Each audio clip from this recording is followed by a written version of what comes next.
For those who remember, for those who will never forget, and for those who will experience the Star Trek adventure for the very first time.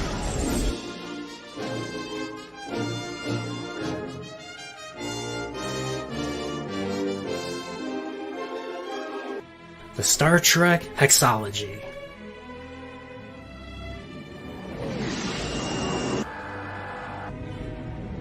Six timeless adventures that have changed Star Trek forever.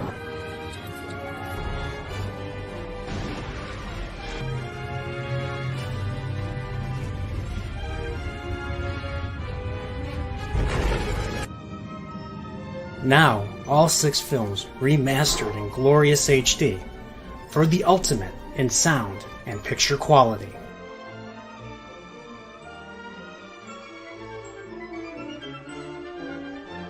This will be your last chance to own a physical copy of Star Trek.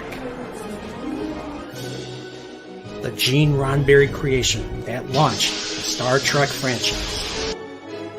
The human adventure has just begun. For all generations. The original Star Trek films on sale one last time.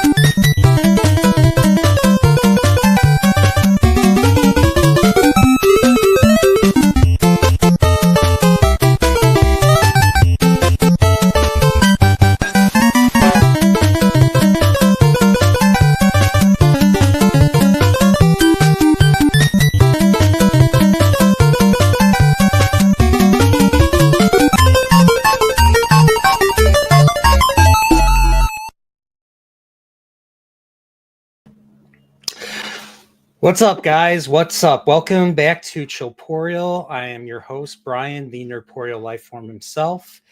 And with me, I got Pops, and we're going to be talking about how the Grinch stole Christmas and, of course, his journey into the first season of the original Star Trek. So, Pops, good to see you again. This is part 2, sequel. Yeah, it's great to be back, brother. And yeah, it's always great to get a chance to chat with you and spend time with you. And you've been a great friend on this journey. And yeah, love it. Let's do it.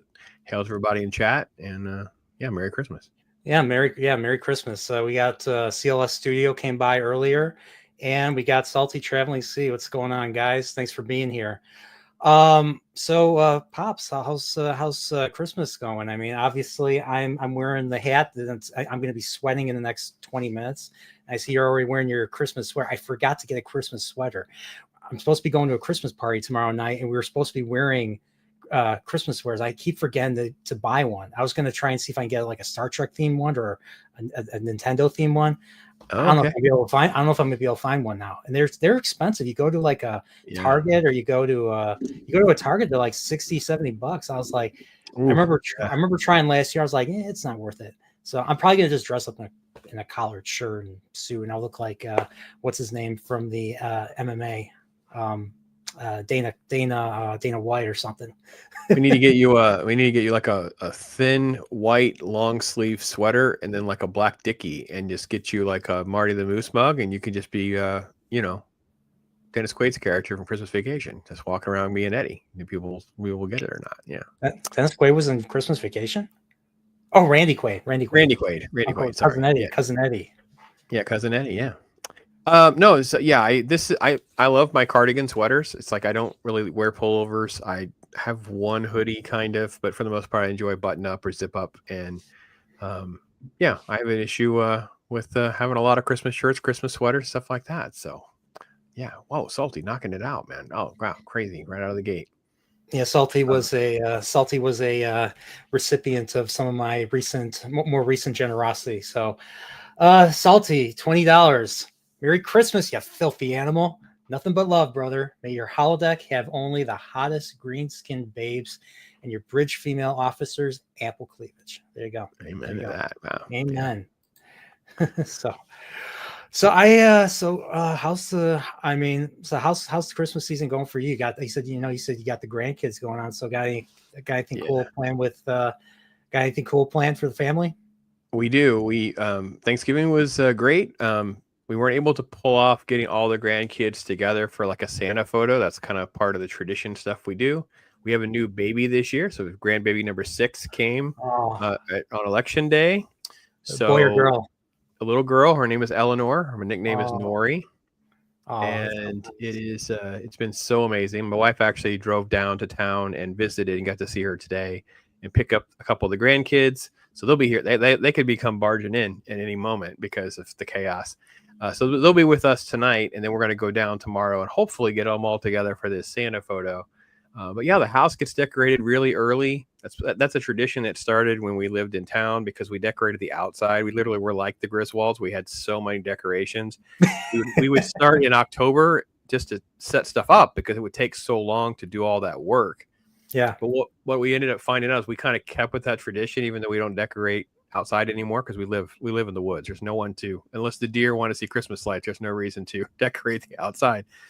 But I find that we can enjoy it. So like once November kind of kicks in, I can like sit in there where the Christmas trees are and turn them all on and start watching some movies and music or whatever. But I don't do that really until probably middle of November, like right before Thanksgiving, depending on how the calendar lands. So I've been doing that for the last couple of weeks. Grandkids were here, so we went through the first round of 4 or 5 of them picking their movie, and The Grinch was at the top of that list, I could say. So it was kind of great that you had earmarked this for me because I'm like, oh, it was their number one pick right out of the gate. So How the yeah, Grinch Stole Christmas. Yeah, yeah, first saw this. I think I was in kindergarten. I don't know. Remember if my parents bought the VHS because I remember we owned it, or I saw it in school. But you know what? You know what I did see. I brought this up this morning on your podcast. I just because I was doing research, completely forgot about the Halloween hmm, Grinch special that came yeah, out a decade after this in the 70s. yep. Didn't Boris Karloff because Boris Karloff by then was already passed on. So um but I remember how it was I remember how terrified I was. I don't remember if I was in kindergarten or first grade, but it was roughly around that age. And I remember the character's name. The main kid's name still stuck in my head, Euchariah. And I remember Mm, screaming. I remember his family screaming his name as he's being taken away by the Grinch. And I'll never forget how surreal it was and how I felt seeing that. And this is before. I mean, the only other horror movie I probably saw before then was probably the third Poltergeist, which terrified me. It was on cable. So, I wasn't built for scary stuff back then, but yeah, there was that, and there was a Christmas special that I don't remember what it's called. I don't know if you know it. I think it was an 80s special. It was on cable quite a bit. And I think my teacher showed this. It was like about a boy. It was a silent piece. It's about a boy who builds a snowman. The snowman comes to life, and then they go on adventures. And I think it's pencil drawn. There's some color, and there's music, but I don't think there's any dialogue whatsoever. hmm. I think it was an 80s thing. I don't remember. I honestly don't remember. I'm Interesting. trying to see if I did. find trying to see if I can find that special because there's Hmm. things I remember seeing as a kid that I don't remember what they are, and so it's I don't know if you've been through the same thing. You saw something, you're like, All the what time, as a kid, and, all the time. and then As you you get older, find bro, it's even harder to keep your. yeah, As you get older, it's even hard. That's why I'm like constantly like earmarking thing. I have like 20 secret playlists behind the scenes with little things like Jerry marks, so I will never lose sight of what certain things are. Because if you find them, I know how to find them again. And I'm with you because the Halloween special that you brought up, the Grinch one, I had forgotten totally about. And I actually wrote it down so I would try to look at it. 'Cause I found it on YouTube. I've got okay, there it is. I found it, so I got to watch it. I don't remember anything positive. Like, I remember it being kind of like scary and kind of off brand, but that was what they thought about Karloff, right? Because he was this, incredible figure in the horror genre at the time, and they thought, oh my gosh, this is going to be too scary. And of course, Chuck Jones is like, no, no, no, it's going to be great. You haven't heard this guy do this kind of stuff. So yeah, interesting, interesting. yeah. I don't know if it Um, was Frosty. I don't know if it was Frosty the Snowman. There because was a there Frosty that's kind of like what you described, so it could be. I just didn't Google and stuff to see. But do you want to get to you have a super sticker and a member chat? You want to oh, I get to do. those? Yeah. All right. So 99 cents from Ms. Marn Muses. Yeah. Super sticker. I can't see it because I don't have YouTube up, but thank you. I'm assuming it's a rose. Definitely, if you like fantasy, if you like Catholic explaining, definitely follow Miss Marn Muses. She was recently talking yesterday about a certain George R. R. Martin, and well, the fact that he's probably not likely going to finish his books. He recently said, "Oh, I might not finish," and then fans were like, "No, you're not going to finish. Just admit it." I'm with the other fans. I'm just like, if you can't finish it, just say so. Just say so. Let us put it behind us. So, but I still like it. I still like those books. And then there's the whole Harry Potter announcement that I think Hollywood's trying to stir stuff among fans or something, or maybe they're just trying to feel something out. I don't know if you heard about Black the Snake. Harry Potter. Yeah. Yeah, it was all about Black Snape. I couldn't believe that I've actually joked about Harry Potter for probably 10 years now because of all of the race swapping and gender swapping that it has angers me from comic books into movies and TV. And most people love Harry Potter. Like, it's pretty rare I run across somebody who actually doesn't like Harry Potter. It may not be their thing, but at least they have a strong affinity for it. And I'm like, when they give me that, well, why are you upset that they made Jimmy Olsen some black dude? Or why are you so upset? I'm like, well, imagine when you watch Harry Potter and it's not a chick, it'll be a chick, Harrietta, and the transgender best friend, and it'll be a black girl. It's Hermione, and she's just amazing and everything. It's like it starts to break their little brain a little bit on why certain things bother, and the fact that they're going to do something as extreme. Because Black Snape, I mean, Loki talked about this on his show, but it's like, okay, hold on, this screws up the entire relationship dynamic of Lily and James, and Sirius picking on Snape, right? Because now it's just going to be a poor black kid. So now the poor black kid's going to be picked on by these two guys because he likes the hot chick, and you're like, it changes the whole way that's going to be portrayed. The R word. The R word's going to be used quite a bit. Yes. So I'm just like, I'm a nerd. I'm a nerd, and I like consistency. I like it. I fear if you're, and here's the other thing that pissed people off. They said when they announced it that it was going to be more faithful to the books than the films were. I know. I'm just trying to remember. Now, I haven't read the Harry Potter series since the last book came out. This was back in 2007. And then what's funny is I was having this conversation. The very first time I came across something woke and cringe was when J.K. Rowling, when asked about Dumbledore, or I don't even remember what the question was or what she said. I think it was an interview or something. Literally just came out and said, "Oh, Dumbledore's gay," because he cared about Grindelwald. I'm like, I read it and I'm like, I didn't necessarily see that. Yeah. I mean, you can still love somebody without without that. So that was the first time I was just like, why did she say that? I mean, this is something this is for kids. I mean, Deathly Hallows was for obviously it's for teenagers because the characters grow up and all that. But that was the earliest time I've heard stuff like that, and it just got worse and worse, by the year. Now it's just like it's common. And now she's the enemy. Like, remember, that was such a big deal when it first happened. This gay character of Dumbledore's caliber is a big deal. Now she's the enemy because she doesn't want to play along with the latest alphabet letter and what the rules are. So no, she doesn't. So, but I love. What's funny is going back to Harry Potter. I used to love the Christmas. Like every book had they because it takes place in our world, even though there's a Wizarding world, but they still celebrate Christmas, and they always go to Hogsmeade, and then they get the butterbeer and all that. I always enjoyed those passages from Harry Potter. So I might because of all this stuff, I might pick up the books again and read them. I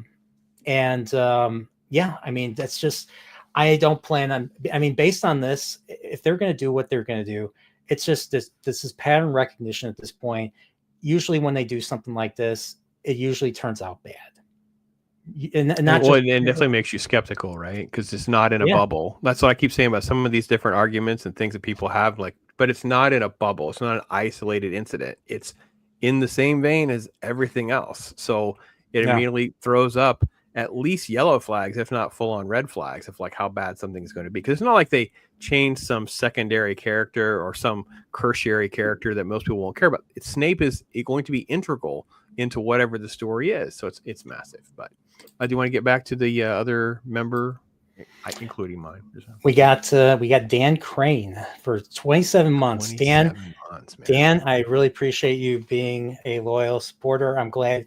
I mean, one of these days, if you want to, I mean, every member, I started the Chillporial reaching out to members saying, hey, you want to have fun, have a chat, live or something. So if the invite's open.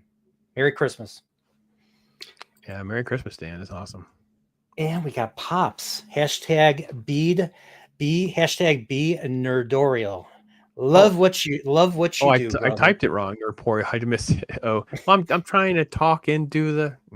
Yeah, well, Nerdorial. I've done the exact same thing. So we got So and when I want to say hello, we got Steven Ransom here.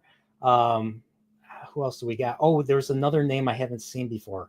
Mario, or maybe I have, but I haven't. Mario Castaneda. Isn't that Frosty the Snowman? I don't know. I just Googled and I got the Rankin Bass Frosty the Snowman. By the way, I need to rewatch. I haven't watched Rankin Bass stuff in years. Oh, like all the Rudolph, Frosty. That's our Talk Hard this week. That's our Talk Hard coming up. We're doing A Year Without Santa Claus, which I believe is Squeaka's favorite. That's how she picked. A Year Without Santa Claus. Yeah, it's her favorite. The Heat Miser Snow Miser is fantastic. So I really couldn't argue with watching that again. So, yeah, man. It's these Christmas classics are just, they're timeless, and the Grinch, How the Grinch Stole Christmas, is no exception.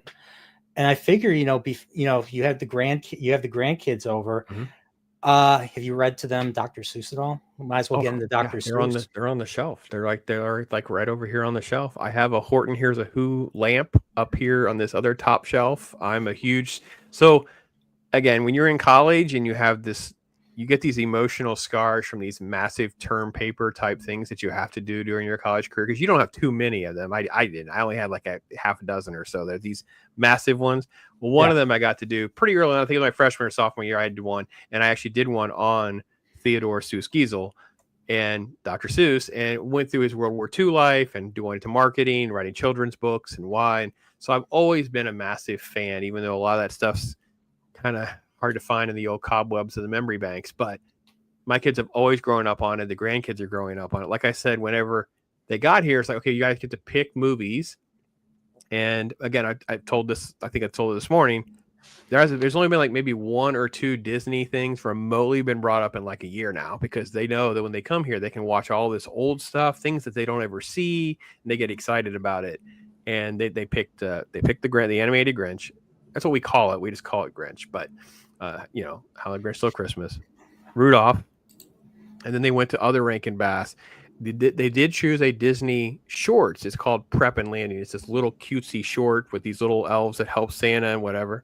Mm-hmm. That's the first time Disney's been brought up since, I want to say, Tangled or something. They watched when they were on summer vacation, maybe. I mean, something like that. It's like, been a minute. So yeah, they grew up on all that old school stuff for sure, 100%.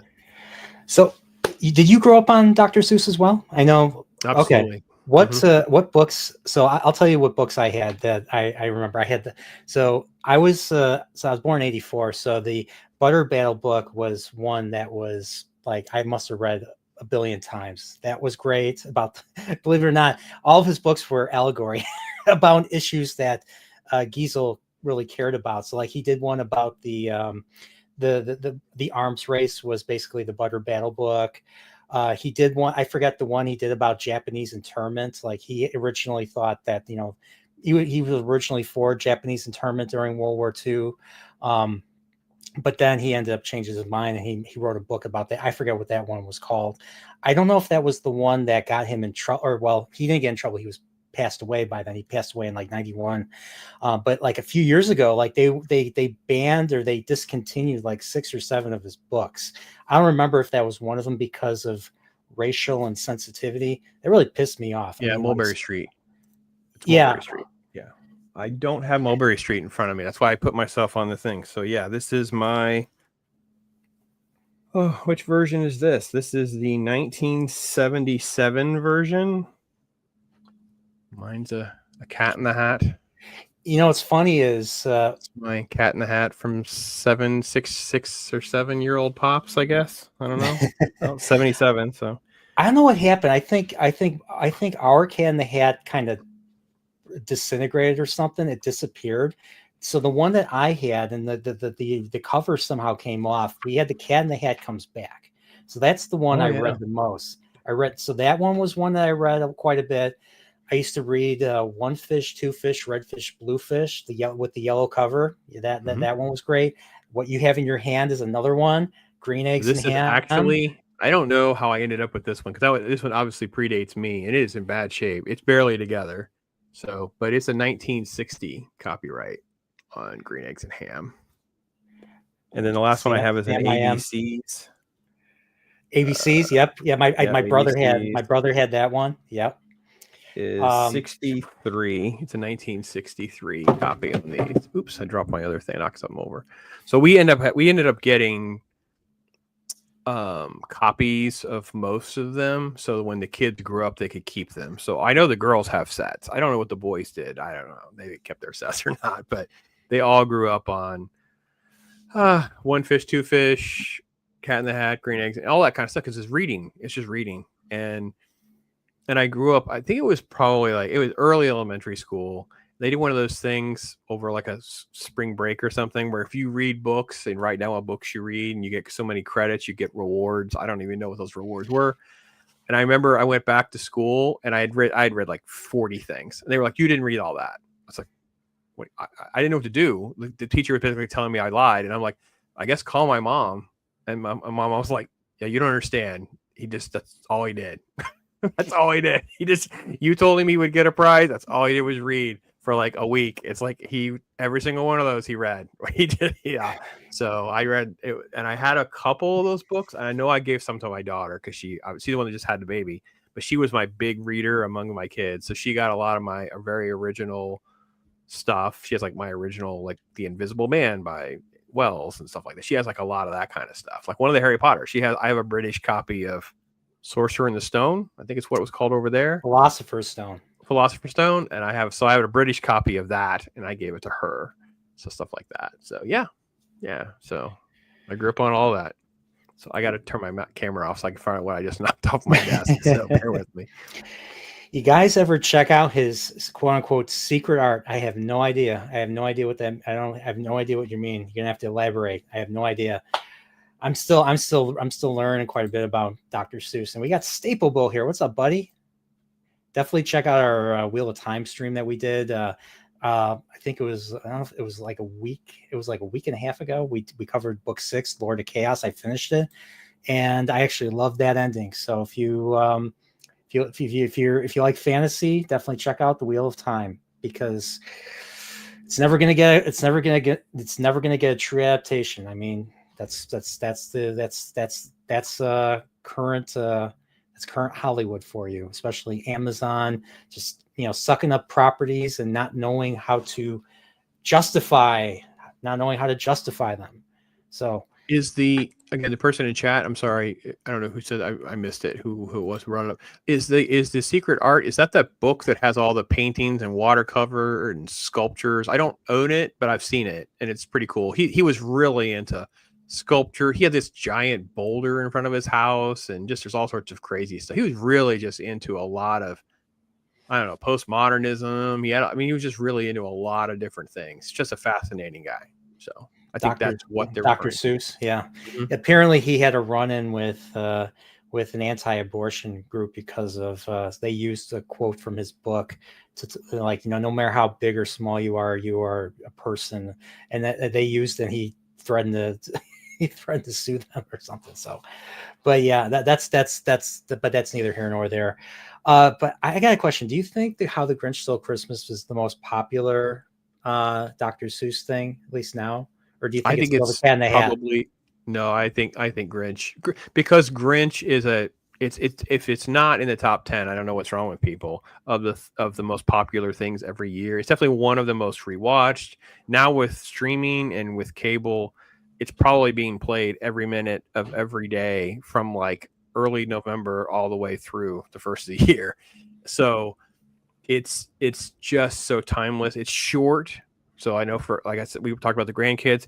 It's like you only have 20 minutes to bedtime, but you can still fit it in. You know what I mean? So it works for parents and people on a time crunch.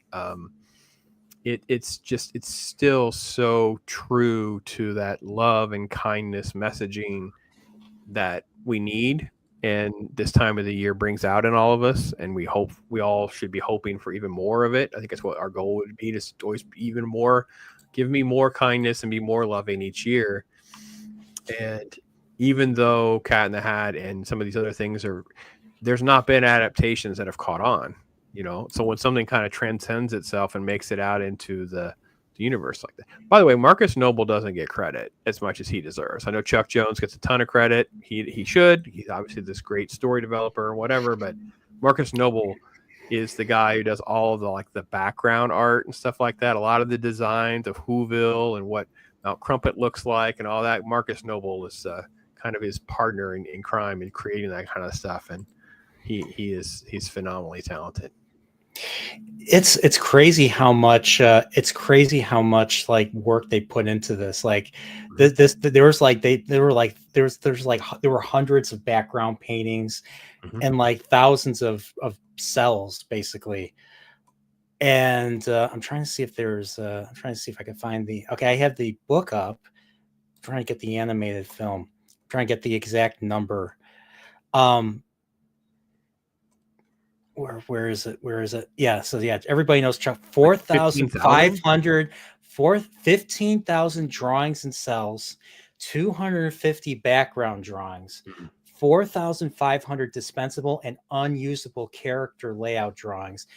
1,200 character layout drawings were created for the special, and then Jones worked more than 1,500 sketches to bring these characters to life.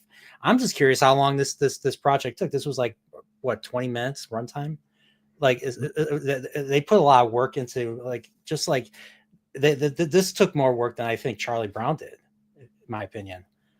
Oh, massive! He got, and it was 4 times the budget. So the story went that he came up with this idea. He had to get Seuss on board. Seuss was apprehensive, didn't want to do it, but kind of was talked into that a little bit. Chuck Jones's pitch was that this is the best Christmas villain since Scrooge. We have to do this. We got to find a way to do this. He gets this all together. Go ahead. Apparently, they knew each other too. Apparently, Yeah, they he was such a because massive friend of Seuss. they used to do animated stuff for the army during World War II. I think both of them did. So yeah, there was they worked together. They wanted Boris Karloff to do the voice. My question is, was the original book in black and was there no color in the original book? Because I think they determined here, according to this, they determined the Grinch's color to be green from working on this project. So I'm trying to remember if How the Grinch Stole Christmas was originally a non-colored book. I know he was more Illustrated book. yellow in the original poem. So there's an actual precursor to the Grinch story, and that was like this little cartoon thing he did. And it was like he was more yellowy in that, not green. So I'm not quite sure in the first edition of How the Grinch how he was colored. I really don't remember or know. I don't think I saw that. I was trying to do a little bit of trivia reading, but I really didn't get to anything kind of brush up on this. I don't remember. I'm also trying to figure out when the date was for the pitch, like when they got their funding, and that was kind of like what you're trying to say, like how long did it actually take? And I can't find that out either. There's a lot of things that aren't dated, so I don't know for sure what the dates are. But like I'm looking at this, and this holds up so freaking well. Like Mhm. this animation, these designs are gorgeous. I just I was just having a blast watching this again. And this is the first time I've watched this since I was a kid. This is my Oh first time wow. watching this as an adult, and I'm watching this. I'm hearing the music, the singing. I'm hearing the rhyme, the poetry, and it just brought a big smile to my face. I felt like a kid again watching this. I actually I might have even shed a tear or two hearing this, but this was a blast to watch. I mean, I love the color. I just love the color and everything here. Look at this. I mean, nowadays, I mean, I don't even want to. I don't even want to look at animation nowadays because of just how ugly most of it is, in my opinion. So I mean, because they're all so there's just so much hand drawing going and so much detailing. And I know some people that are in the comic book world talk about this a lot because it's like when they would use actual pencils and pens, even like the pressure of the ink, you can kind of feel it sometimes with the imagery. And with digital, you kind of lose a lot of that. So even though there may not be a ton of details in certain spaces, it still comes through so much better than the digital versions of it. So I can tell you this, man. I've watched this movie 100. It's insane. I mean, because we'll watch that cartoon probably 2 or 3 times every season between the kids or us wanting to watch it or whatever. It's only, like I said, it's only like 20 minutes long. So it doesn't take long. Let's throw it in. So it is, there's no shame in shedding a tear or get it because that just shows the time why it's timeless. It really does. You're giving credit to why it is what it is. One thing that made me laugh during this is that he's been like dealing with his feelings for like the last 53 years. And I'm like, why? I'm thinking, why 53 years? And I thought that's how old Dr. Seuss was when he wrote this. Yeah. Because he's basically the Grinch. There were points where he just felt this way about about basically once again the commercialization of Christmas. Yep. Especially he's stealing all the gifts. He's stealing all the gifts, and then he's just like he's holding up the dog, and he's asking like all these questions right here. He's like, there's not even any stamps or boxes or wrappings or anything.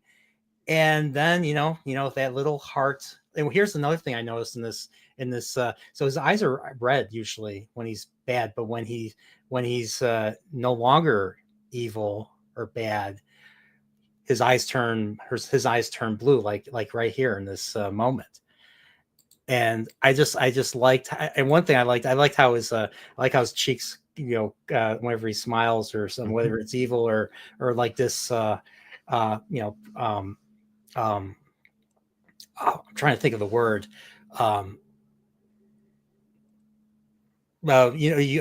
Wholesome, I guess. Not wholesome, but not precious, not wholesome. Whatever. But yeah, I like that. I like that look right there.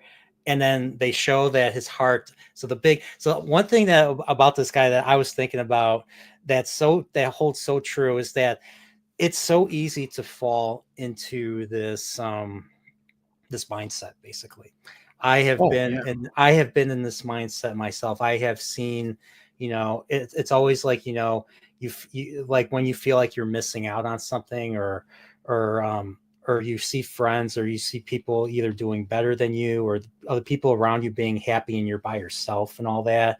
It kind of leads to that type of thing where you just, it's a whole misery likes company type of deal. And it's so easy to fall into this. So a lot of the things that he's talking about, that he's feeling, I mean, all the stuff that his excuses that he makes in the beginning, like, oh, he doesn't like the noise.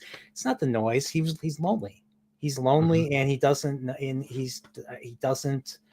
wants people to feel what he's feeling, basically. And that's kind of why he's doing what he's doing. He wants them to feel bad like he does. He wants to bring them to his level.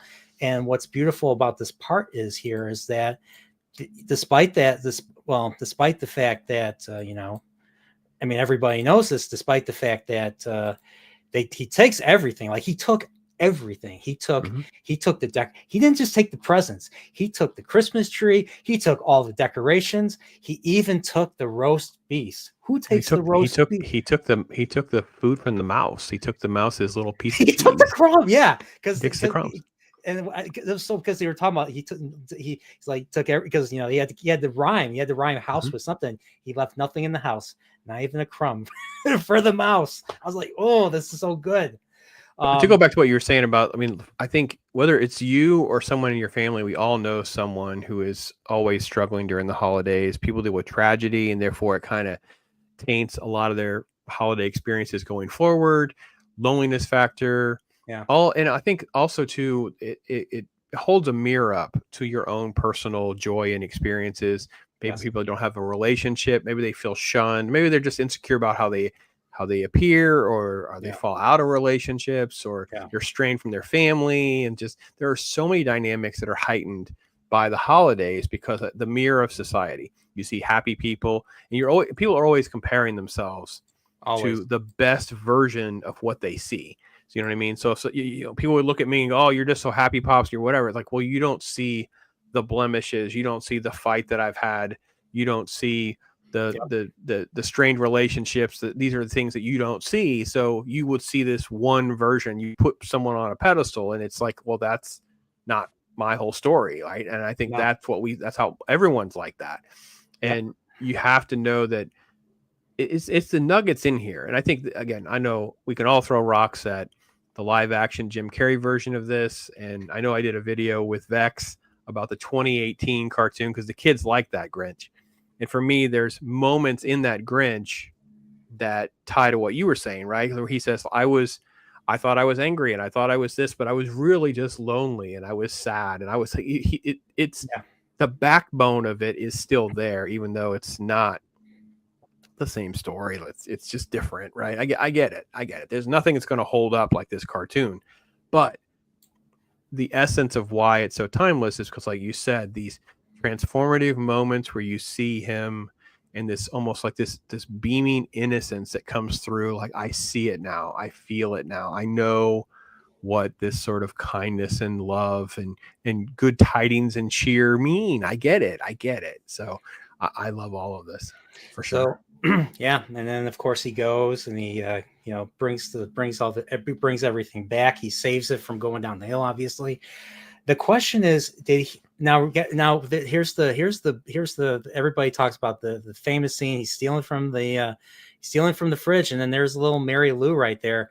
And he tells she's like Cindy Lou. They said Mary Lou. Yeah.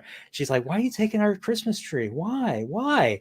And then he lies and he's like, oh, there's a light that is broken. I'm taking it to fix it. I'll bring it right back. And then he sends her to bed.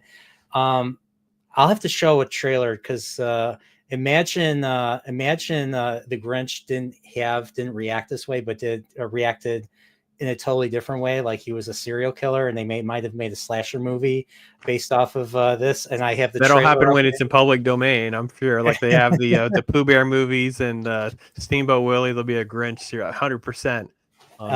So yeah, it's called The Mean One. They can't use the Grinch for obvious reasons, so the movie's called The Mean One. And I'll have to show. I'll show the trailer in between this and when we get to talking Star Trek. But I want to point out, though, because I know that you've touched on that you haven't really watched this since you were a kid.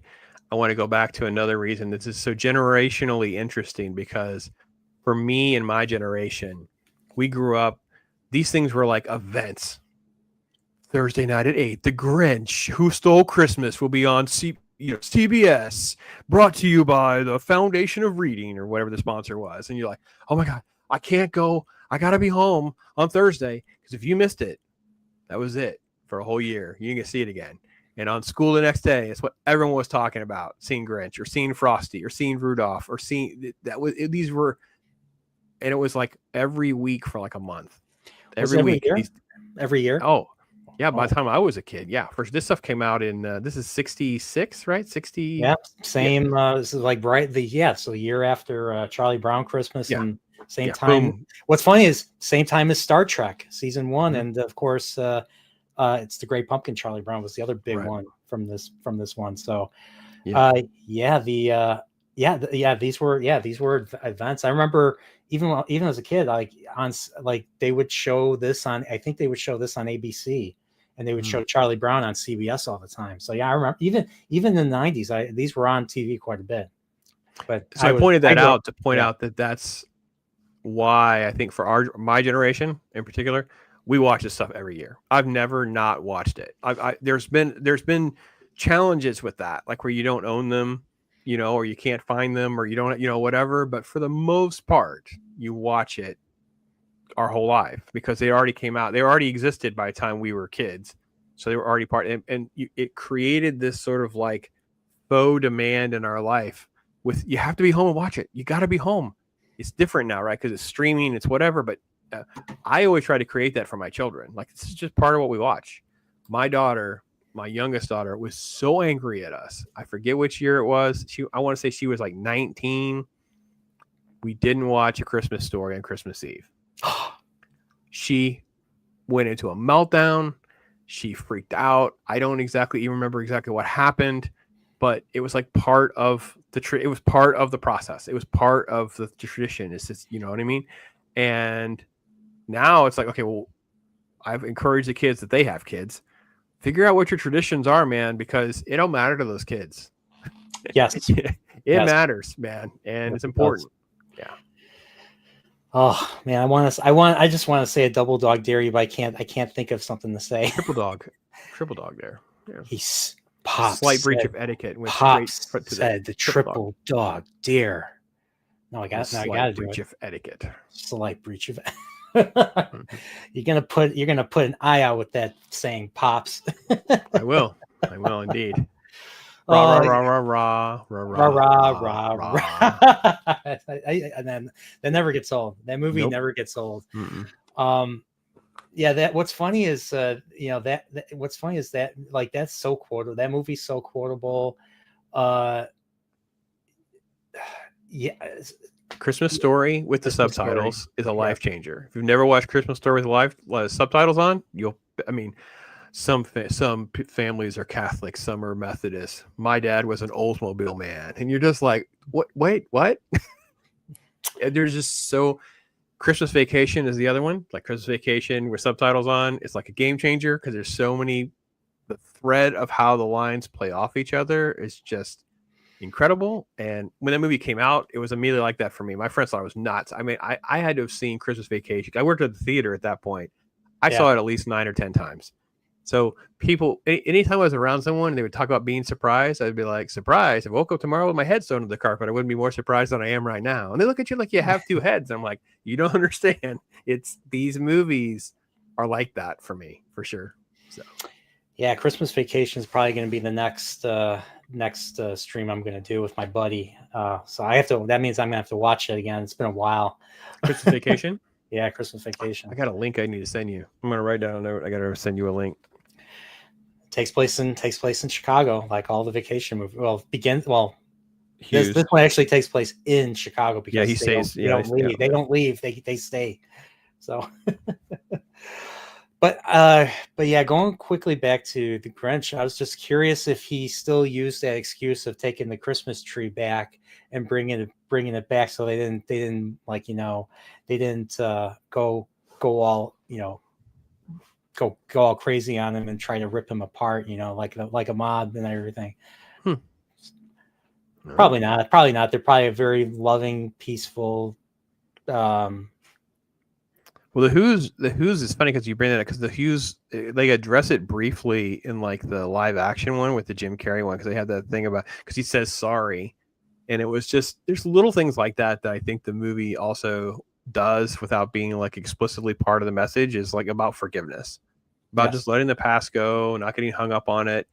Sure, this person that's lonely and mean and bitter has jaded you, and you can either hold a grudge and not move on, or you can just go, you know what, you're right, Merry Christmas, let's have a hug, exchange some gifts, cut the roast beast, and just sing a song and just move on.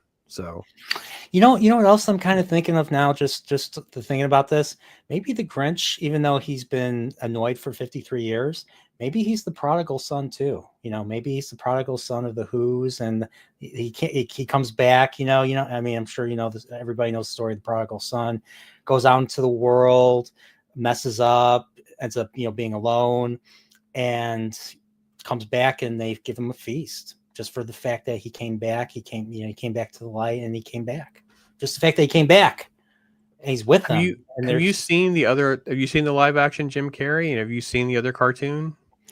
No, actually, I might have seen the Grinch long time ago. I barely remember it, and I have not seen. I didn't even know there was a new cartoon. Yeah, so in the live action Jim Carrey one, they do a little prodigal son. He had like adopted, like the stork goes off, and delivers him to this random house. And anyway, so long story short, it's sort of a prodigal son a little bit, but he's like bitter and jaded anyway.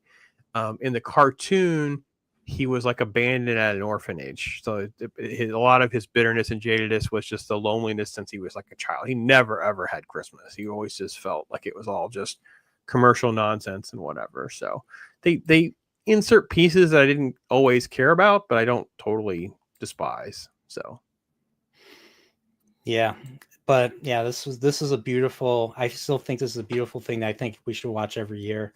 But let's I'm just gonna say let's take a look at the trailer for the Mean One. So imagine if they made the Grinch a slasher movie, a parody slasher movie. So let's I got that up. Let's Mean One. I don't care if I get hit. Actually, you know what? I don't even know if I got the. Let me stop that. I gotta make sure I have the. Make sure I have the audio on. I do have the audio on. All right, so let's. all you in chat, just don't make comments right now, because that way, if he has to trim anything out, because you could just cut it out, they won't cut your comments out. So just there you guys go. All right, so what will happen? We will see. Remember that story about Cindy You Know Who? Cindy You Know Who? That's funny. She knew what to do. Why, Santa Claus? Why? But what if I said that's not how it went down? Whoa, that's pretty intense, actually. Oh man, that was pretty crazy. You gonna be okay? Because we can turn around. Newville, that's funny. Poor girl. Her mother was killed in mine snare. Did you ever find the Christmas killer? Never got a reliable description of the man. I like the drawing. That was pretty good. That was pretty clever. Yes, it was. It's not bad. It's kind of a fun little spoof. I'm surprised someone hasn't upgraded this to something a little more tech, a little, because the technology makes it so much higher quality now. This obviously is almost like VHS quality. I liked Christmas a lot, but that thing that lives just north. You could almost see the way they did the Michael Myers movies and doing like a Grinch thing. Like he's just coming back. It's the legend of the past. He's gonna hunt the offspring of those Who's. I'm not going to be. Oh, the training up. Oh, no. Yeah. That's. I mean, roast his roast beast. Yeah. You're a dead one. The problem is you don't get a good feel. He actually looks really good. They either got like a Jim Carrey costume or something to use for this. That's pretty good. Yeah. That was funny. You're a dead one, Mr. Grinch. So is it an actual movie or is it just a spoofy trailer? I know it's a real movie. I didn't just look this. I mean, I found this on the How the Grinch Stole Christmas Wikipedia page. That's how I found out. 2022. Yep. A parody. Yep. Yeah. Yeah, like now you got Winnie the Pooh and then I don't know if you knew this, but Home Alone, when I did my video on Home Alone, Home Alone was based on I don't know if it was German, like a German Christmas slasher where Santa Claus comes into the house and this kid leaves a bunch of booby traps, basically. Wow. Yeah. Interesting. Yeah. So yeah, the guy who directed this Mean One is the guy who did the Screamboat Willie one. He did a Screamboat Willie one, so that's kind of Screamboat Willie. Screamboat Willie. It's pretty intense. Here, let me share the screen, man. It's pretty nuts. That's Do we hear the turkey and the straw thing? Let me see here. Get this picture. All right, that's pretty intense. Yeah, yeah. I mean, obviously, I don't think in the daylight with the green in the background, but if I shot that at the night with the forest, like I live in the woods, man. You get Yeah. out there in the woods, it's pitch black in the woods. I told there probably about a story here that I've been through lately. When you're out in the woods, there is no light. You something like that shows up like in your face like that, dude. That is a horror movie. Yeah. Ooh, that's crazy. Yeah. All So, right. Christmas time. Oh, the Grinch. We'll So have to get to Trek so we have time to get through enough of your Trek love so we can unpack your tutorial. Yeah. So believe it or not, ever since sixth grade, all the way up until I think when the DVDs came out, the seasons came out, I used to get maybe 2 VHSs for Christmas every year. So original Star Trek was a staple of the young Poriel's Christmas tradition. Basically, I'd always ask for them. What's funny is I still to this day have not. I mean, I got rid of all the tapes, when the DVDs come out. I'm getting the images to put onto this thumbnail, and I'm thinking maybe I should find a way to buy those VHSs again, just so that I can put them on a shelf and say, hey, I finally accomplished something I wanted to accomplish when I was a kid, and that was buy all the blue VHS tapes and all that. But I still haven't made up my mind about that. But I used to pick them up quite a bit. And I remember one Christmas, this was 8th grade. This was 98. I got the Star Trek Encyclopedia. It's right. I don't know where it is. I think I put it back on the shelf, but I got 2 episodes for that year. And it's probably one of the few that I actually remember what I got. Operation Annihilate was one episode from first season, and 3rd season episode called All Our Yesterdays, where they deal with, it's another time travel episode, but instead of time travel through slingshot effects or planetary space donuts that cause, like in City on the Edge of Forever, they actually have a library, and they have little discs that showcase an error. They put it into the system, and the door becomes a portal, and it takes you back in time. And if you don't come back right away, you could get stuck there forever. I don't even remember what the rule was, but that was that particular episode. It was like the second to last episode of the entire show. But Operation Annihilate was the good one, was the one I liked more of the 2. And I know you just did a video, didn't you? Didn't you just do a video? Yeah, I just wrapped up on Operation Annihilate. I didn't know how you wanted to go through my experience or not. I kind of went through the list today. I have to pull them all back up again. But I try to make a few notes. I don't want to say how I rank them, but I kind of like have them in groupings, because I'd probably have to rewatch them a few times to kind of parse out some of them. But yeah, I had good experiences with it all, and I will say it gave me a lot of love and appreciation for 1966. I don't know, did it blend over into 67, or is it just only in 66? I assume it crossed over, right, or no? Yeah, season 1. The final episode, I think Operation Annihilate, came out in April of 67. So sci-fi of 66 and 67, Star Trek is clearly a game changer, right? With the different themes they're incorporating, the writers that they're bringing on board, these massive high caliber writers with very challenging, thought-provoking concepts of physics and time travel and all sorts of different things that are very, very interesting in the sci-fi genre. And if you were not into sci-fi magazines or comic books and novels, and this wouldn't have been your thing. So it was really fascinating to see that get out there. And that's where my mom, as a kid, she was probably around 15, 16. So she was really in this formidable age where she was being exposed a little bit. She probably thought Shatner, I don't debate this with my mom. She probably thought Shatner was hot. She always loved Spock. These kinds of things. It was formidable, right? She was never like a massive sci-fi nerd per se. But when it come to Trek was on every single night. It came on at 5 p.m. We were usually eating dinner around that time. They were on all the time. So I've had cursory experiences and rewatched some of it, but I was like a uber normie. Like you would have been like, Space Seed and the Tribbles and the stuff that but this was really a good experience to go through and get a little deeper into appreciation of the set design, the music, the lighting, the Yes. performances. I mean, I came away mostly with, first off, the quality of sound design and score is phenomenal. Lighting design, Yes. phenomenal.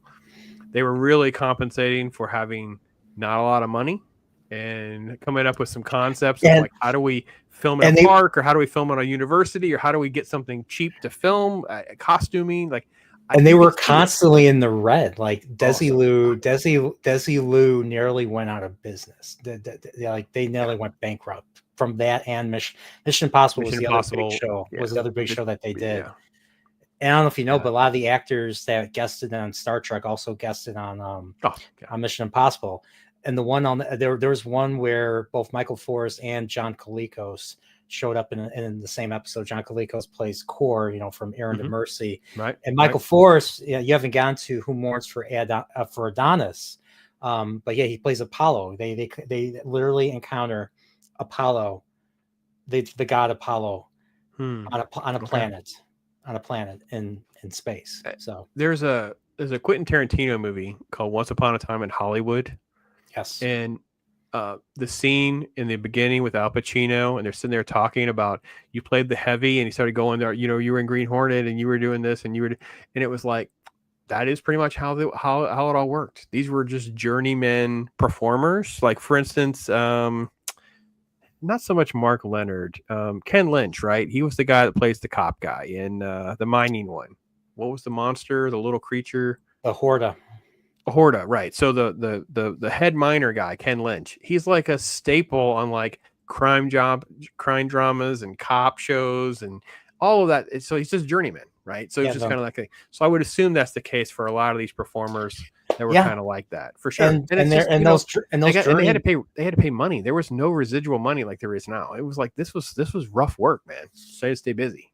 Yeah, I mean, and the thing is, those journeymen are practically, they're immortalized because of the original Star Trek. Yeah. The original. What's funny is I was listening to a little bit of the story of the City on the Edge of Forever. Just the background of City on the Edge of Forever should be its own episode of Star Trek, basically.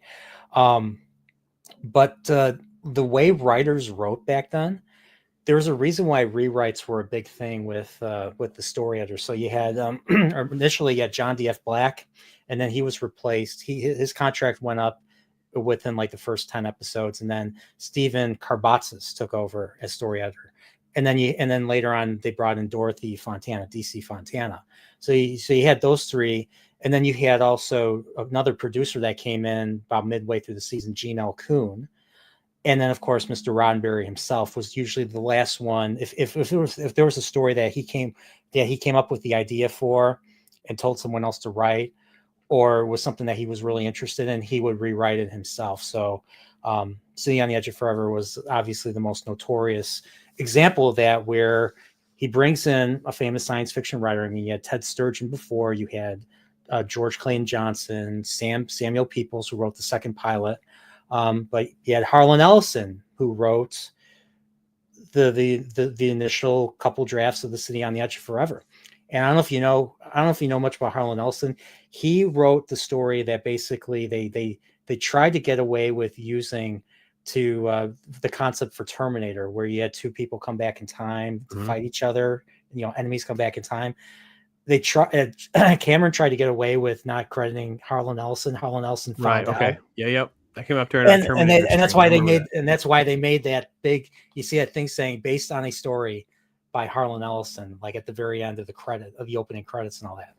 But yeah, there was another movie that I saw for the first time a few years ago, A Boy and His Dog. Have you ever heard of that one? That's with Don Johnson, a young Don Johnson in like 1975. It's based off of a book that Harlan Ellison wrote that kind of helped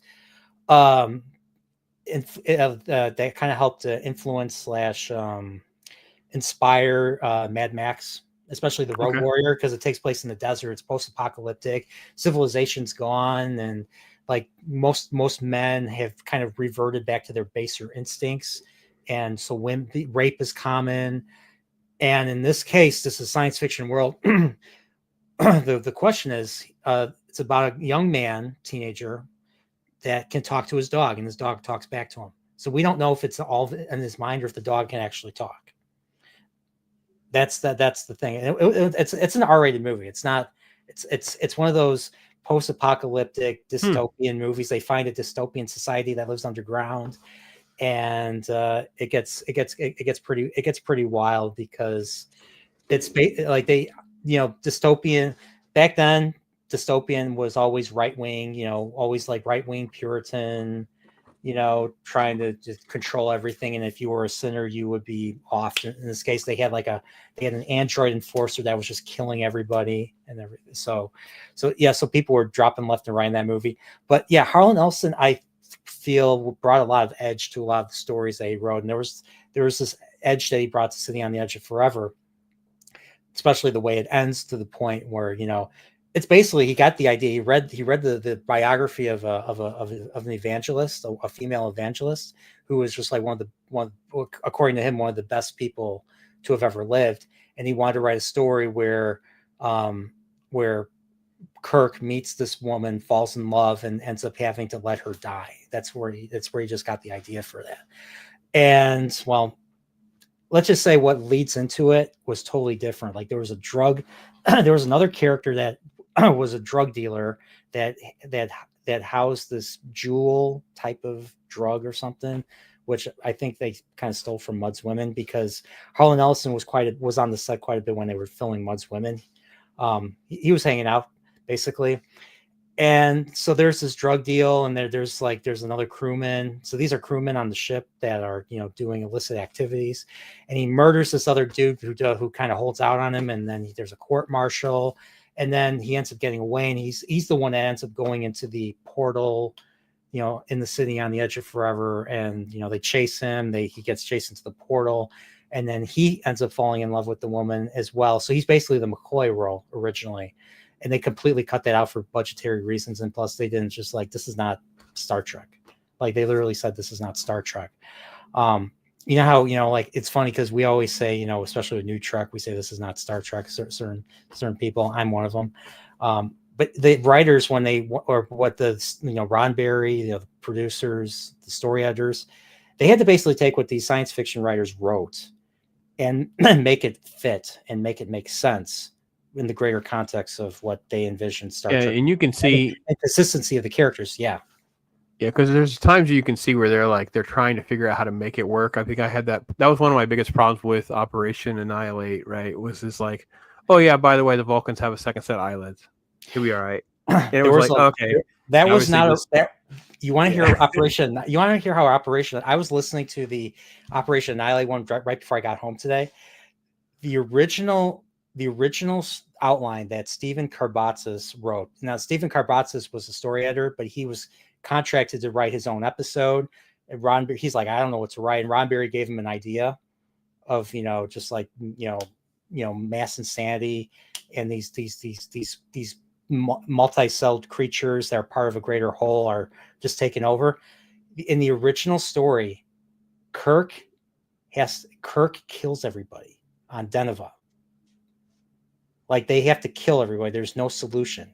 It was a very bleak ending, and there's no way. And he wrote it, and Ron Barry and the NBC representative, his name was Stan Robinson, is like, no way this is going to work. You're going to have to retool it. But initially, originally they didn't have the character. I think Aurelin was always there, but she wasn't always, Kirk's sister-in-law. She was just another character who was just one of the few that wasn't infected by these creatures. And in the original story, the entire parasite goes into them. They didn't just sting you and leave, tissue to take over the nervous system. Like they somehow entered the body. I'm guessing they did through the mouth. I don't know how that would work. They would probably have to have done it off screen if they wanted to keep a somewhat decent budget, because they couldn't. A lot of the times they had to make the decisions because they just couldn't afford. They had very little money, and the way the scripts were written was like let's just say the writers' imaginations ran away with them, and you had people like Robert Justman, who was like the assistant producer. He was the one that he'd go through and like, we can't do this, we can't do this, we can't do this. We have to keep it on budget, people. So they had to come up with it. A lot of the ideas that they came up with for that reason. Operation Annihilate was one that came from so many sources. So there was like Roddenberry's idea. I didn't know this, but apparently Karbatzis drew back from Dagger of the Mind. Remember Dagger of the Mind with Van Gelder? Remember how Van Gelder was in pain every time he had to answer a question? That's where they got the idea. The only difference is Van Gelder lived and Arelin did not. Like she tried, she just said, don't let them kill, don't let them hurt us, and then I'm guessing her heart stopped. That's how much pain it was. But one of the initial themes of Operation Annihilate was just the hopelessness of the situation. So like a lot of the survivors were like, just kill us. Like, just if my friend gets infected, just kill him. I don't want him to go through that type of pain and everything. Yeah, and they touch on that a little bit, right? Because we get pieces Yes. of that survive to the final version, and I like like I said, I love the show's foundational contribution to science fiction. Not all the episodes work for me, and I definitely have said I'm very biased because I do love more. I'm like a Trek movie guy first, right? So I'm a Wrath of Khan guy. So for me, Space Seed and Balance of Terror, and these are the things that are going to appeal to someone like me. I really, really love the themes and the end result of City on the Edge of Tomorrow, Forever. But a lot of the other ones, there's a whole bunch that are sort of like, yeah, it's okay. Which one was one that you didn't particularly like? I know everybody hates the alternative factor with, the winking out phenomenon. Lazarus, the two there was the matter version of Lazarus, there was the anti-matter version that one of was Lazarus. just okay. The Shakespeare one, Squire of Gothos, Conscience of the King is the Shakespeare one. Okay, yeah, Conscience of the King and the Squire of Gothos are probably the two that are kind of like, I'm pretty meh on those two. You didn't like those? I loved.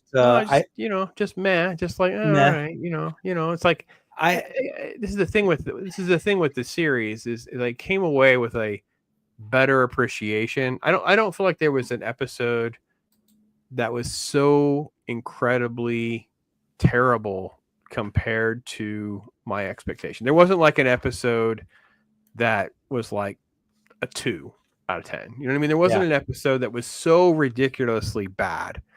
And I would say that if you had asked me before doing this, I probably would not have thought that. I probably would have thought, oh, there's got to be a couple episodes. I don't really feel that way. So even though I'm critical, I got to be honest, Operation Annihilate, I'm really not a fan of the end result. I think it suffered a lot for me because of the way they didn't have money, right? So they're doing these like weird globule effects, and it just flies through the air. It's fine for what it is. I get it. It was like early in the season when they're doing the one with the rock and the it looks like the red stuff's going down, then gets on his hands, and they don't wear the space suits. And I was like, naked time. Really, but it was clever for what they were doing. It was clever, right? So I'm okay with that. Like I'm fine with the fact that they didn't, for a low budget 1960s sci-fi film to be so groundbreaking in so many ways. I came away with such a massive more appreciation for that. And I will also say the evolution of things. I'm so grateful that you showed me like the production order so I could see how the costumes change, their uniforms change. Obviously, if you keep going, you're going to see the Klingons radically change, the Romulans change. Like you can see that, and I think that is a lot of credit to something in the world building, and that's what everyone is thirsty. That's what I am thirsty for. So I want to be able to be involved in a world and an environment that I can enjoy, and I'm not going to be radically betrayed by just because they hired some person who just randomly wants to make a statement. And it's like I'm not signing up for that. I'm signing up for this world, and So I mean, I think that's a lot of words for. Don't know that I feel like any of them are bad per se. The flowers one where Spock gets all lovey-dovey was probably not one of my favorites. I mean, it's okay. There's a lot of those, right? The one where I kind of It was all the contrivances. It's the island where McCoy is seeing the White Rabbit, and the knight kills McCoy, but not McCoy because it's Shore leave. really, yeah, sure. So it's like it's not the worst experience watching this. It's just that there's a whole lot of stuff that never gets explained. There's a whole lot of you just come away going, okay, we're not- I love that I like the whimsical stuff. When Star Trek does comedy, it does I like early Star Trek 4. I like the way they did comedy because it was always, fish out of water type comedy. Like you're like, what is going on here? Mhm. Now they're trying to do edgy comedy with shows like Lower Decks and that's I new saw just Trek. pieces of trailers for stuff like that. I've noticed that. But see, I have that problem anyway. Like I don't look what if for those of you who don't know my brand, one of my brands is I don't know why you're making this. Like, is there a customer? Because like X-Men 97 that Disney made, I have no problem with it. Thought it was actually pretty good. But who's the customer? Is it for 40, 50-year-old men who are going to buy $40 action figures? Or are you going to try to like get a new generation? Because it's not for comic book people, because you're not adapting comic book stories. You're just taking characters, throwing them against the wall. Power sets are changed. It's all fine. Having the same problem with Creature Commandos. I just did my review. It'll come up in the next couple of days where I'm like, who is this for though? There's so much cursing. There's actual nudity. I'm like, is it, you're not for comic book people. You're not for kids. You're not. So I'm kind of in that vein. And yeah, Dan, we must be similar in age then, because it's one of those things where it is TVs it's just part of life, man. And you grow up on these kinds of things. And my mom would have a whole list of these, but I definitely have come away with my own new appreciation for it, if you will. So your work here is done. Dan, thanks for sharing that. Yeah, man. What were we? I didn't even think. What were you saying? I had a brain fart. Well, you did my least favorite. I could say my favorites are the ones I mentioned, right? I do love Space Seed. I do love Balance of Terror. I do love City on the Edge of Forever. Aaron Immersory with the Klingons is great. Carbonite Maneuver is fantastic. Yes. The Horde I actually like more than you would expect, considering my other criticisms. But I think the fact that when I learned that the dude is in the freaking Horde costume, I even have more respect for the Horde respect. Like that is a very intense thing to get to work on camera. Like I came away with more respect for it than I did like the little slingy thing in Operation Annihilate. I thought it was just, I would have just come up with a different way of having the creatures. I would have come up with something. I know they did with the flowers, right? The flowers that do the spores that made Spock have feelings. Everything was a work in progress, and I think that it was fine. So yeah, I particularly, I mean, the first season, I mean, season 2 has a lot of iconic episodes. A lot of people would say season 2 is their favorite. Season 1 is my favorite. I liked even the weaker episodes like Mary, which I just watched literally yesterday morning. Even Mary, despite the bonk on the head kid, who was believe it or not, I think that kid was also in. Oh, that's right. That kid was in a lot of stuff too. He was in, I think, To Kill a Mockingbird, if I remember. Isn't that the kid that was in Scrooged? Wasn't he the old guy in Scrooge, the homeless guy in Scrooged? And isn't that the girl that was in True Grit, the little girl Kim Darby? Yeah, Kim Darby. Yeah, I don't remember if he was in Scrooged, but yeah. But besides the bonk on the head, I thought the concept behind the episode was very interesting. I mean, they had to save budget, so they find an alternate Earth, and then they go down. It's most episodes, episodes either typically they're in the middle of a mission where they have to resupply or go to a starbase or something, or the other episode always begins with distress call. Or they're investigating something per orders or something like that. So in the case of Mary, and I forgot why, I thought that at first I thought they stumbled onto this alternate Earth planet. Now they had a distress call.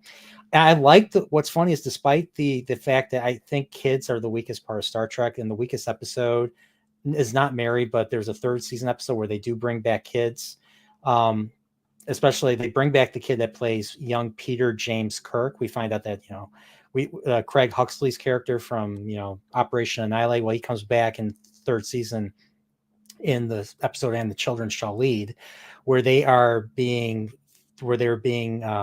influenced by this evil entity who was played by a famous celebrity judge, Melvin Belli, in that episode. And it was probably one of the worst episodes I've ever seen. It might be the worst episode of the original series, in my opinion, between that and maybe Mark of Gideon or something. But Kids in Star Trek, I think, is one of the weakest. I think Mary might be the weakest episode of the first season for me, but I still love the world building that they did into that episode, especially the lore behind what was going on in that planet that led to the situation that those kids were in. So those kids are over 300 years old because of some genetic, they were doing like genetic research, genetic testing. Genetic testing, because back then apparently longevity was a big issue that people wanted to see if they can break into more immortality. Yeah, can we live forever, solve our health care concerns, and we can live forever? What's the consequence of that? You end up with this other consequence that you didn't foresee coming. Yeah, so like that's where that genetic virus, that's where that genetic puberty virus, comes from. They came from that same research. Once the kids live 300 years, every month is like 10 years, is like the equivalent of 10 years or something. But then when you start to, show signs of puberty with all the hormones, that's when the disease hits you, and it eats you within like a week, I think, according to that. So the stakes were pretty high, but the kids with the, they steal the communicators, and you're like, how do they steal the communicators? Like, as you watch Star Trek, they always have the communicators on their body. So why would they just leave them on a table? It was not a very good, to me, it was not a very good reason to, resolve the stuff with the kids, in my opinion. And the contrivance that was squeezed. But I think this is, and again, because I'll be up against the clock here soon. So I would say, though, I think that kids in the Star Trek universe is a challenge. Like, how do the kids factor into all this adult exploration, adventure stuff? Like the fact that we have to address where the kids are and how they factor, it would be a challenge trying to figure that out. We would have to, if we were writing this show, we were going to do the show at Corporeal, we would be trying to figure out what some of these rules are that would make some sense, and everybody has to live by those decisions, whatever they are. So I haven't seen this. I've heard a lot of good things about it. I'm sure you've seen it by now. Oh yeah, I left a comment, and the comment, because it was an early comment, I got more hits than I usually do. So yeah, they brought back so Kirk. So you see young Kirk, you see Wrath of Khan era Kirk, you see old Kirk from Generations, and it's like a post. It seems like a post-death type of story. So both, Shatner's Kirk and Nimoy's Spock both are gone, and so you see Spock, you see old Spock, or they call him Spock Prime in the J.J. Abrams films. You see him dying in between the events of the Star Trek Into Darkness and Star Trek Beyond, because by the time Star Trek Beyond came out, Nimoy already passed away in 2015. So they honored him, and all that. So he dies in that universe, which I think was a mistake, but whatever. But apparently Kirk and Spock, Shatner's Kirk and Spock, reunite, and Kirk is, I don't know how it is, but Kirk is with Leonard Nimoy Spock as he's dying. Like, he sees him, and they have a very similar shot of them holding hands, like the way they did in Star Trek the Motion Picture. And it was a silent film, and it was beautifully done. I had a few tears. There was a lot of older people commenting. Like, you should read the comments on this video. Like, one man said, "I am happy. I'm dying. I only have a month to live," or something like that. And this really made my day. And then a whole bunch of us responded to him saying, "We'll see you in the next life, sir," and all that. And there's a lot of emotional reactions from a lot of people, old and young. Well, mainly old. So, but it was silent. It was silent. You had Sam Witwer played young Kirk. And it looked really good. Like, you saw him. For some reason, they showed Gary Mitchell with the silver eyes. You see him in it. And they brought back Robin Curtis to play Saavik. So you see older Saavik, and you see apparently another person that's with her, and so, I didn't know who that was, and someone in the comments said that's her son, the one that because she has sex with, young Spock in Star Trek 3. And you're like, okay, she got pregnant, but we never find out what happened to her. So apparently she raised Spock's son. You're muted. Oh, sorry. That seemed like the way to go to keep the franchise moving. Sorry, forgot to hit the button. Yeah, but it was definitely a beautiful thing. You definitely gotta see it, brother. So I think we're getting close to the 90-minute mark. And I know you got stuff. You got the grandkids. You got the family. I hear them running in the hallway. They just So got here. You're gonna do so. Just to conclude this, so you enjoyed the experience of watching season 1. You're gonna keep. Are you gonna do season 2? Or is it gonna be a very long time before that because you got so many other things to do? I do have a lot of things to do. I probably need, so it's like I took a year off from watching. I only watched like a few of the kids' favorites of like the Batman animated series, which is dear to my heart. And I didn't really keep watching like the Spawn animated series. And so I'm probably going to go back and try to pick some of those up to kick off the year.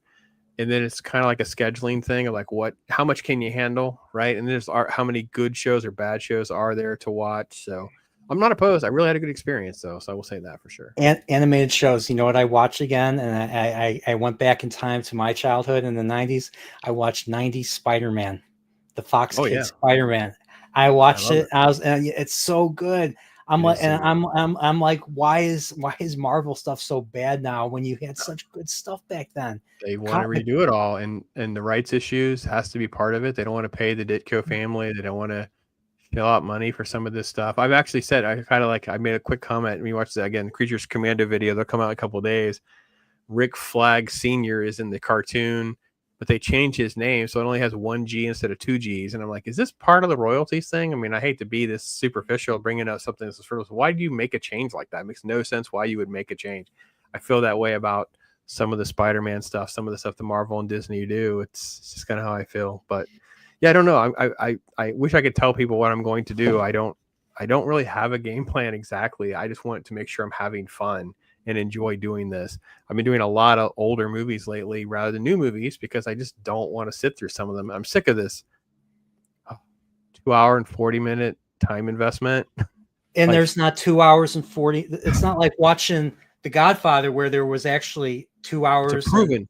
It's a proven commodity, right? It's an epic that is time tested. I'm going to be more likely to commit 2 hours and 40 minutes of my time to watch an epic that is time tested than the latest flash in the pan that I don't know if it's good or not. Like so there's a lot of that juggling with the schedule before I go, hey, by the way, I'm going to, and it took me a whole year to do 29 episodes, 30 episodes. Like obviously if I did one a week, it would have been a lot faster, but it does get difficult and challenging. So, but yeah, no, I had a good time, and you were part of that, and I can't thank you enough for that because it was a good experience. Every time you posted an episode was like, and I don't think I comment. I think I fell behind. I don't think I commented on all of them. Now I think because now that you're done with season 1, I think I'm gonna start watching. I think I missed Tomorrow's Yesterday. I missed your Tomorrow's Yesterday review, and I don't know if I caught your alternative factor review. Okay, I might have done that, but I don't know. But if you want to leave comments and stuff, it's like a timeless thing for me too. That's another reason why I enjoy doing this, is because I feel like it's stuff. Because I just had someone who made a comment today on an old video, and it was like, this just popped up in my feed, and I'm like, that's weird. Why would something I did in like 2022 just pop up in your feed? But yeah, you know what? They watched something else, and this is a recommendation, and this stuff's timeless, right? So you don't do videos for the views today. You do it for the views that are over the course. Because like our Talk Hard Johnny Dangerously from like 2022 just crossed its like 4,000 views. I'm like, wow, why? But it just little by little, people find stuff, and hopefully you're doing positive things and gearing people towards something that you can make a difference. And that's why I do this. And my Star Trek TOS thing, it's there. If you want to know what a noob would feel like, if you want to know what someone who doesn't really know much about Star Trek, there you go. Watch my videos and you get a pretty good reaction. In some cases, you get actual live reactions. I did record that a couple of times, but I realized it was a lot of work to edit those down. So I didn't do that regularly, but I did do it once or twice. So It was a treat to watch your reactions and all that. And there were things you brought up that I never even thought of or even considered. So they were it felt fresh. It felt fresh watching it. So between that and me listening to the audiobook and watching and reading the history of the production, I haven't made a video in almost a year now, like an uploaded video. Okay. And I want to do the ultimate Star Trek original series retrospective, covering everything, Cool. covering every episode, whether it would be, how I felt about it. And of course, talk about the production, tell the story of the series. I know some people, I know there's this one channel, Rowan J. Coleman. He's covered the entire Star Trek franchise, but he's only covered like the highlighted episodes within like a 2-hour thing. I want to make this like my Ocarina of Time video. I want to make this like a big, long epic, probably have to initially split it into parts, but I eventually want to do the entire season 1 together, and then same with season 2 and season 3, and then we'll see where that goes. But because I've been been watching, and the history of the series is interesting to me because I've seen the episodes so many times. To find out new stuff about it just makes makes it feel fresh. There's always something to discover, and that's what to me Star Trek has always been about.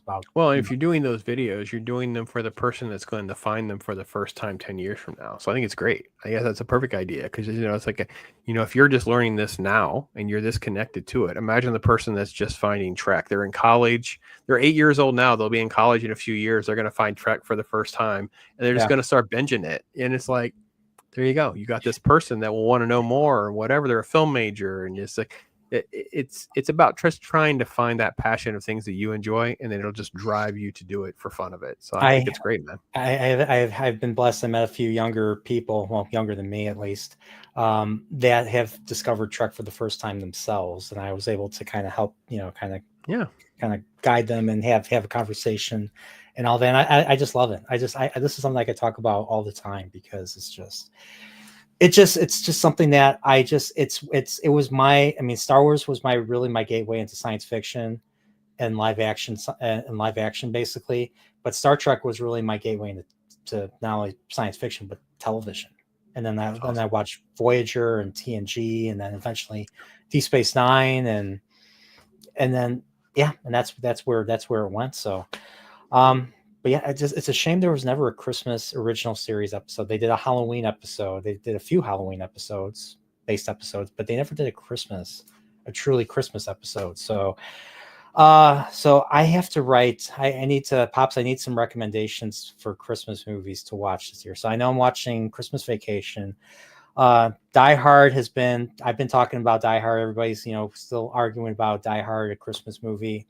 It is a Christmas movie. Even Robert Davi himself, the guy who was in effing Saigon, while his partner was in junior high. It's a Wonderful Life is considered like the quintessential best reviewed of the Christmas movies, and Die Hard and many of these other movies that are the fringe Christmas movies have way more Christmas in them than It's a Wonderful Life. So it's about finding your lane and what you enjoy doing. Yeah, It's a Wonderful Life ends on freaking New Year's Eve. Like they're singing Auld Lang Syne at the end of the movie. Yeah. So I rotate through a lot of those that Mrs. Pops doesn't want to watch. I mean, she's watched Scrooged enough that she doesn't want to deal with me watching Scrooged every single year. She doesn't care for it that much. I do. So it's finding those type of things. I don't watch Home Alone every year, but I don't have a problem watching Home Alone. So I try to find that balance with those. And I try to seek out new ones. Like this year, I found one on Netflix I'm going to do a review on. It was meh. So it's not like I want to name drop it because it was like, yeah, don't waste your time. But I do try to find that. I try to find some every year that are just a little different or off, or I haven't watched them in a while. And yeah, it's all right. It's about just finding that too, because there's so many. I think too is a problem too. There's 20 pretty solid movies to watch, so that's a lot of time. So it's okay to just pick and choose a few. So Yeah, so I know for a fact because of Penguin being out, and I'm gonna watch Batman Returns for the first time in years. That's a Christmas movie, isn't it? Yes, but I don't watch it at Christmas, so I'm an anomaly. I know I'm a Batman guy, and people are like, "What? That doesn't make any sense." I'm like, "Well, because Batman is its own thing, and it's not part of my Christmas." Yeah. So people like Christmas, that's fine, but for me, Batman is like a September thing because Batman Day is in September, and that's when I'll binge and watch probably 6 of the movies, or I'll watch the TV show. I'll watch a whole bunch of Batman stuff happens for me in September. So yeah, but I get there's a lot of Christmas in it. I'm not high on Batman Returns for those of you who don't know my hot take on that, but that's beside the point. That's in the show Oh, for another day. yeah. So, is there anything else you want to plug for your channel? No, I just it's at Pops. I do different things. I have a Tuesday live show called Talk Hard. We talk about different types of movies and things that are going on. So every Tuesday, 5:30 Eastern time start time. I've just started dabbling with like a Friday podcast type show. So I just started that today. It was my first one as we were recording this. Joker Voice will be back with me next week. We'll see. I have like a time constraint, trying to figure out to get more live shows into the mix. But I do regular reviews pretty regularly. Usually talk about different type of TV shows and movies and comic books from time to time. And yeah, just enjoy the process of, like you said earlier, the stuff that you love, stuff you enjoy sharing, finding new people. Just enjoy that whole experience. Oh, well, thank you so much for doing this. I wasn't man. sure I was going to be able to get you this year, but I got you, and we got to talk about this. So I was like, do I brand this as Nerdporial Christmas Carol like I did last year, or am I going to just brand this as Chillporial? And I ended up just branding this. I branded this a Christmas Chillporial because we weren't just going to talk about Grinch Stole Christmas. We're also going to talk about obviously Star Trek. So, but yeah. So next week for me, I plan to go see the War of the Rohirrim. I'm trying to get a certain guest who is an expert in Tolkien, but I don't know if I'm going to be able to get him. So I'm going to see if I could find another person who is just as passionate about Tolkien and very disappointed in how current modern entertainment has taken, Tolkien's work lately. So we'll that's why I plan to do. And then of course, I want to see if I can do one more Christmas thing. I do plan to watch Nightmare Before Christmas. And I don't know. I'll see if I can get my buddy, see if I can get my one buddy, Dread Roberts, to do it with me. And he's really busy he's taking care of his 4th child. So he hasn't been doing much YouTube himself lately, but I still talk to him regularly. So, I know you and him have something, going on. I can't wait to see that. Can't wait to see that. You're muted again. Yeah, we can't get our schedules lined back up again, but it's for obvious reasons. But it'll work itself when it needs to work itself out. I don't get bent out of shape over it, but I do feel like sometimes people get their feelings hurt, but it's just scheduling issues. But yeah, we were supposed to have it lined up, and I think that was the Hurricanes. I think I had to bump him or something. I don't know. Yeah. But reality is But when you guys do it, I can't wait to watch it. Like I watched you and Prophet that one time. I can't wait to watch that one too. So. That's a good one. But yeah, other than that, I mean, not much. So next, I think a week from tomorrow, if my buddy still wants to do, we're gonna do a Christmas Carol, Nerdporial Christmas Carol, covering a movie we both love, Christmas Vacation. So stay tuned for that next week. And then everybody, Pops, thank you for being here. Chat, thank you for being here. I once again, I love you guys. And if I don't see you, if I don't see you guys, have a Merry Christmas. Everybody, take care, stay Nerdporial, or in Pop's case, be Nerdporial. #be Nerdporial.